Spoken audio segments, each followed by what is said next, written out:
Assalamualaikum, salam sejahtera tuan-tuan dan puan. Terima kasih kerana terus dengan Pokok Hijau Channel. Video kali ni saya nak tunjukkan macam mana kita nak potong rumput kapet. Sebelum ni saya dah tunjuk dah macam mana kita potong rumput cow grass. Yang ni rumput kapet, tak kira lah Japanese ke Taiwan grass atau apa-apa, cara potongnya sama saja. Kalau tuan-tuan atau puan-puan tengok dalam gambar ni, ini saya dah terpotong sedikit. Patut saya tunjuk video daripada awal. Okey, sebelah sana saya tak potong lagi. Untuk kita potong rumput kapet, potongannya perlulah tak terlalu panjang. Tetapi ada juga customer, saya pernah ada customer Italy, dia suka rumput panjang kerana di luar negara rumput panjang-panjang. Jadi dari segi potongan rumput kapet, kalau di Malaysia ni potongan mestilah dalam 15 ke 25 mm. Maksimum 2.5 cm lah kalau kita convert pada cm. Kenapa kena pendek? Dan kalau kita tak potong pendek, bila kita memotong untuk pertama kalinya, dia akan jadi macam ni. Dia akan jadi warna kuning. Tuan-tuan dan puan jangan risau, rumput tak rosak sebenarnya. Apa yang berlaku adalah kita punya potongan yang 15 ke 25 mm ni menyebabkan kita terpaksa potong sehingga ke batang rumput tu. Jadi warna tu adalah warna kuning lah. Kuning ni warna batang dia. Kenapa kita tak potong panjang? Kalau kita biarkan potong panjang ni berterusan, rumput tak akan tumbuh dengan rapat dan cantik seperti mana rumput padang golf. Kita tengok sini, ini adalah potongan 15 ke 25 mm. Saya lajukan video ni sebab saya tak nak nanti tuan-tuan dan puan boring lah, terlalu panjang pula nanti video. Okey, dari segi potongan kalau tuan-tuan dan puan tengok ni, jangan bila kita memotong halaman begini, adalah penting untuk kita potong mengikut panjang yang ditetapkan. Tetapi itulah, saya faham banyak customer, banyak orang yang ada halaman rumput kapet ni, dia potong rumput tak sebulan sekali ataupun 2 bulan sekali. Sebenarnya seperti video sebelum ni saya pernah buat, peraturan nak potong rumput ni kita panggil 1/3. Maknanya 1/3 tu maksimum kalau kita nak potong. Jadi kalau nak ikut peraturan 1/3 seperti yang penjaga padang golf ataupun penjaga stadium biasa buat, tuan-tuan dan puan kena potong maksimum 2 minggu sekali. Okey, dari segi nak potong dia pula, tuan-tuan dan puan kalau tengok dalam video ni, saya akan banyak tolak ke depan dan ke belakang berulang kali. Kenapa saya tolak berulang kali? Supaya saya nak semua rumput tu masuk ke dalam catcher dan rumput tu tak tinggal di atas halaman. Okey, kalau kita tengok halaman yang sebelah sini pula, banyak rumpai. Okey, jangan risau, rumpai ni kita potong aja pendek dulu. Dan selepas kita potong, apa yang kita perlu buat adalah kita baja untuk pertama kali. Cumanya yang sukar sedikit kalau ini bukan rumah kita, kalau customer sebulan sekali agak susah lah. Tetapi kalau rumah sendiri, tuan-tuan dan puan sentiasa ada kat rumah tu, minggu pertama selepas tuan-tuan dan puan potong seperti yang saya tunjuk ni, baja dulu. Gunakan baja 15, 15, 15 ataupun boleh campur dengan baja 12, 12, 23 ataupun apa-apa yang nilai K besar. Selepas seminggu kita baja, rumput dah tumbuh cantik, tuan-tuan dan puan potong balik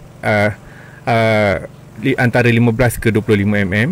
Dan selepas potong rumput itu, tuan-tuan dan puan letak racun selektif yang seperti saya pernah tunjuk dalam video-video sebelum ini. Racun untuk rumput daun lebar. Racun itu tidak membunuh pokok rumput kapet, tetapi dia akan membunuh rumput-rumput liar yang tadi. Dan selepas minggu kedua tuan-tuan dan puan buat apa yang saya cakapkan tadi, untuk minggu ketiga tuan-tuan dan puan potong lagi rumput ikut tinggi yang saya ceritakan tadi, 15 ke 25 mm. Tuan-tuan dan puan fix lah ikut kesukaan tuan-tuan dan puan. Dan tuan-tuan dan puan pada minggu ketiga racun sekali lagi dengan racun selektif yang saya cakapkan tadi, racun almig dan sebagainya. Okey, bila masuk minggu keempat, tuan-tuan dan puan potong rumput di halaman ini, dan tuan-tuan dan puan stop racun untuk minggu keempat, dan tuan-tuan dan puan baja sahaja. Masuk jadi dia dah jadi satu cycle, 2 kali racun, 2 kali baja. Masuk bulan kedua, ulang rutin ini untuk sebulan lagi. Dan selepas itu boleh stop dulu rutin meracun. Dan jika ada juga rumput rumpai yang masih tumbuh, yang itu perlu dicabut dengan tangan. Sebab racun selektif yang saya pernah tunjuk dalam video sebelum ini, dia tak membunuh semua jenis rumput. Ada rumput yang perlu dicabut secara manual. Jika tuan-tuan dan perempuan perhatikan, untuk halaman yang sebelah sini pun saya buat sama juga. Saya elakkan sisa rumput ditinggalkan di halaman. Saya tak nak dia jadi thatch, dan saya akan ulang supaya dia disedut masuk ke dalam catcher. Dan saya harap perkongsian saya ini, tuan-tuan dan perempuan kalau dapat ikut, saya rasa halaman tuan-tuan dan perempuan jadi cantik lah. Dan saya percaya ramai orang yang buat maintenance tak sukalah kalau saya buat video ni, sebab sebenarnya inilah dia punya secret untuk macam mana bagi halaman jadi cantik. Dan saya harap tuan-tuan dan perempuan dapat manfaat daripada video yang saya buat ini. Baik, dah siap dah. Kita potong rumput di dua-dua tempat ni, dua side kiri dan kanan ni. Pastikan tak ada sisa-sisa ditinggalkan, halaman dalam keadaan bersih. Dan dari segi menyiram pula, tuan-tuan dan perempuan tak perlu siram terlalu banyak. Siram kalau rumput terlalu kering, dan siram tempat yang kering saja. Okey, yang ini seperti juga cara saya tunjuk sebelum ini. Dari segi membaja, tuan-tuan dan perempuan boleh setting kepada nombor 3. Kalau tak ada Scott hand spreader ni, tuan-tuan dan perempuan boleh membaja kira agak-agak lah. Saya pun tak tahu macam mana nak explain. Kalau ada Scott hand spreader ni senang. Dan baja jangan terlalu banyak, jangan terlalu sedikit. Yang penting baja dia konsisten, ikut jadual. Saya nak ingatkan juga sekali lagi, dari segi menyiram, tak perlu tuan-tuan dan perempuan siram setiap pagi dan petang dan sebagainya.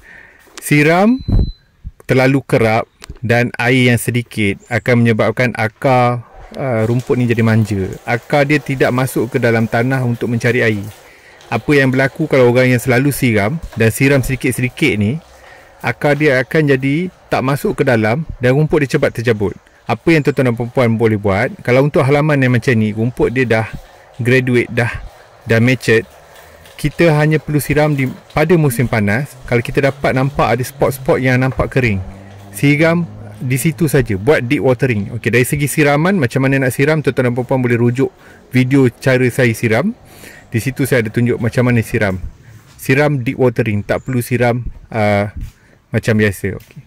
Dan baja, gunakan baja NPK. Saya harap video ni membantu. Sekian, terima kasih.